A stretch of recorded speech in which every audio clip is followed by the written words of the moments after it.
So, I want to just kind of do a reboot of my Kundalini video that I made a little bit while ago and kind of try and attempt to go into more detail about it. So, like side effects that I've felt have been tremors, vibrations going up and down, sporadic behavior, like behavior of which that you are very unfamiliar with. And I've even tied that behavior to past lives, especially the one past life that a lot of people kind of got too much of, or at least behavior from her. My black woman past life was just nutso. Also, Tesla was rather annoyed by her too because he was trying to make attempts of contact, yet her and the other past lives kind of came in all at once first. And this is when I was completely unaware that I had a connection to Tesla. And it was just, I just went off going about it thinking, cool, I have all kinds of past lives, but it doesn't explain why I have this type of thinking. Why do I have this ingenuity? What would explain for the ideas that I just scribbled down during my first semester of senior year? Like, how and why was I able to think of this just out of the top of my head? Like, where did I get these ideas? How do they manifest? And if it wasn't me that came up with it, who did? Or who passed it on to me? I can even show a bunch of my ideas from my notebook later. But before then, I just want to make some more clarification. And when it comes to the Kundalini as well, I recommend for the most beneficial experience to not have a lot of food in your system, because the energy that would be present within you, it would just be utilized by your body to just digest your food and whatever is present. Though when there's no energy present in your system, that's when the spiritual energies are a lot more prominent. And when utilizing pranayama or energy breathing,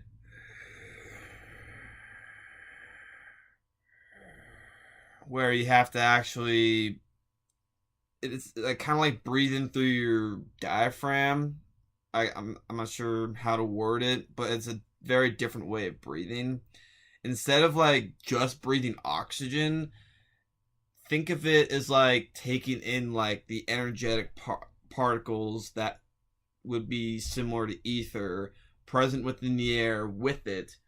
And it's not just your body that's inhaling it, but it's also your spirit that inhales it. And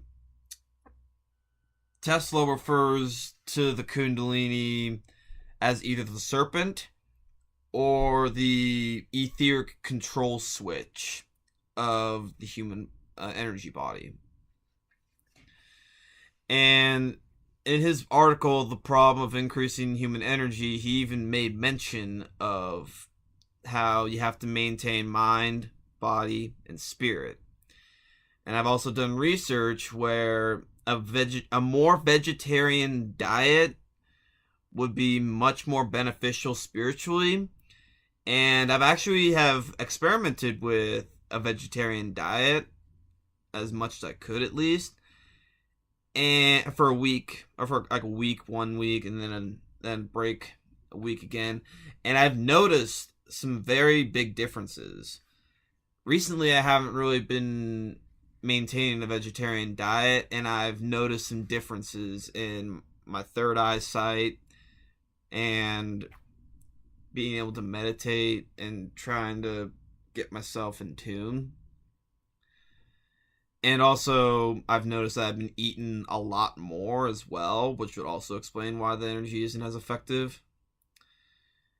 And when I made mention that when you have your hands set up like this, and this little motion right here, this is more utilized for like when your spirit is out of body and you have a sensation or you have a feeling that your spirit's not entirely back. You can basically utilize with intent. This hand acts like a beacon, and this be the transmitter of saying, "Hey, come back, come back." And with the intention of returning yourself to the current version of yourself, or something along the lines of return to current me, or something along those lines. And for those that haven't really experienced a Kundalini awakening or are pursuing a Kundalini awakening, I recommend looking for like either a spiritual healer, a yogi, or a practitioner who's really good at this kind of thing, because they will be able to raise the Kundalini. I'm able to do it to other people as well to an extent, but I'm no expert in any sense of the word. I've only been messing with the Kundalini for the past like almost 9 months.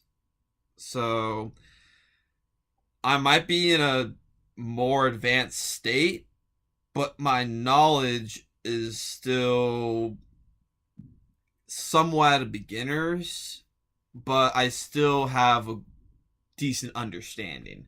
Like, I can utilize the Kundalini better than some people, but not as effective as a yogi master or a Kundalini practitioner.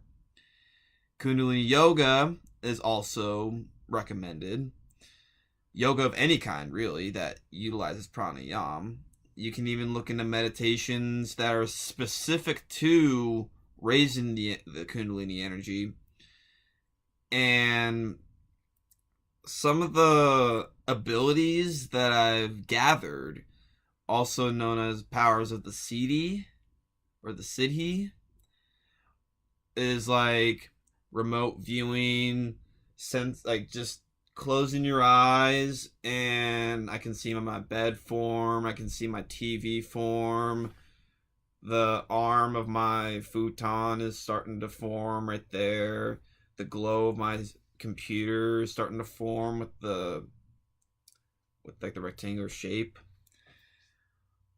Like, you'd be surprised on how effective this can be when you train it enough. And I remember when I was awakening and attained a Kundalini awakening.